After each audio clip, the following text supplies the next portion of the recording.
Hey everyone, it's Harry to talk about the sorta, kinda, maybe partial breaking of the long-standing impasse since October between Trump and the FBI. Now it's totally routine. There's a whole process, and starting in early October, you sign something to let it begin, and you make an agreement.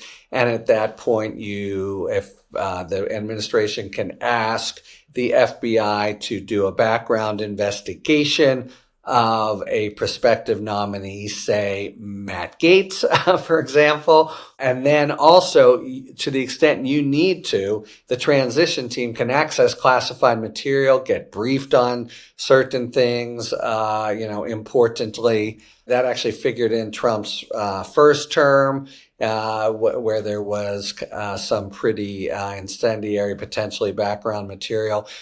To date, they just haven't done it. They said they would, and they just haven't done it. And then they finally signed the ethics requirement of no conflicts of interest, but only now today have they reached an agreement that the FBI can undertake background investigations as is completely not just orthodox, but it's really necessary. I think they've succeeded in having the American people think it's no big deal. It's really up to Trump.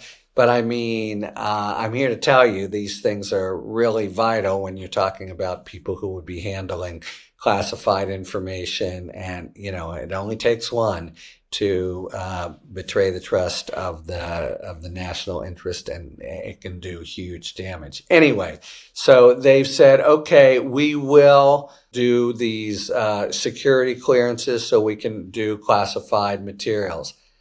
But it's really very vague the way it is written. And in particular, it's not clear that individual nominees can't say, no, thank you.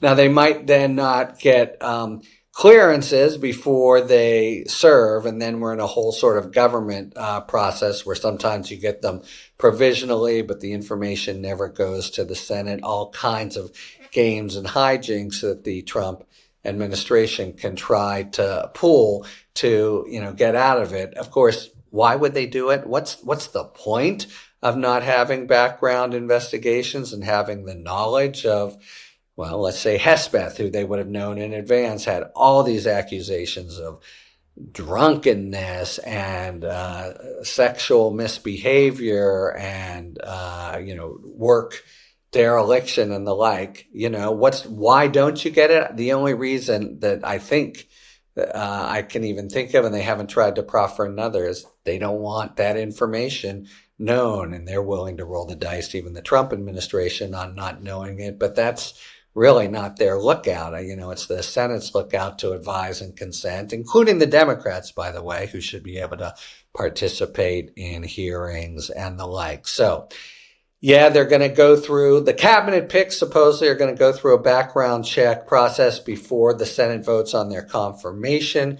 But maybe the reports say, and, we don't have any piece of paper. And so it's subject to all kinds of prevarications and backsliding by Trump and Team Trump, whether an individual nominee can just decide not to do it. So they are permitted to send the names to the FBI for background check, and at least the people who get those background checks are able to see classified material. Oh, and work out of the DOJ, which is another thing that you can't do, and you can't be in a SCIF, a secured compartmentalized place, without having gotten some kind of clearance from the FBI, at least provisionally, that much. The ultimate one, of course, would be with the whole book of information, but going to the Senate. Trump has looked like he wanted to get past that altogether, or maybe farm it out to private contractors, just really irregular stuff.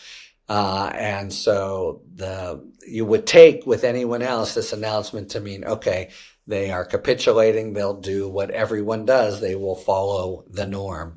But since following the norm seems to be very much not the norm with Team Trump, the wiggle room and the holes in the reporting, which the reporters themselves are flagging, we don't exactly know, mean that, there may be still a lot of vague room in the joints that could undermine the national security purposes of the checks, and B, undermine, if not preempt, the fully knowledgeable advice and consent role of the Senate.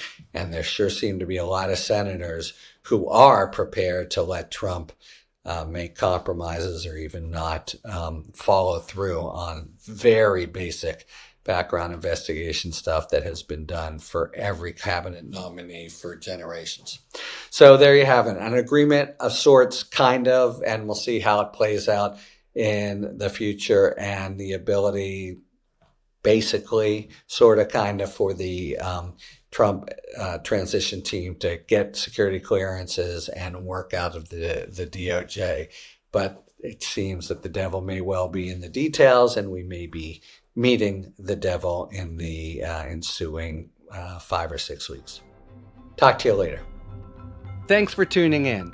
If you enjoyed this video and other Talking Feds content, please take a second to like and subscribe. Talk to you later.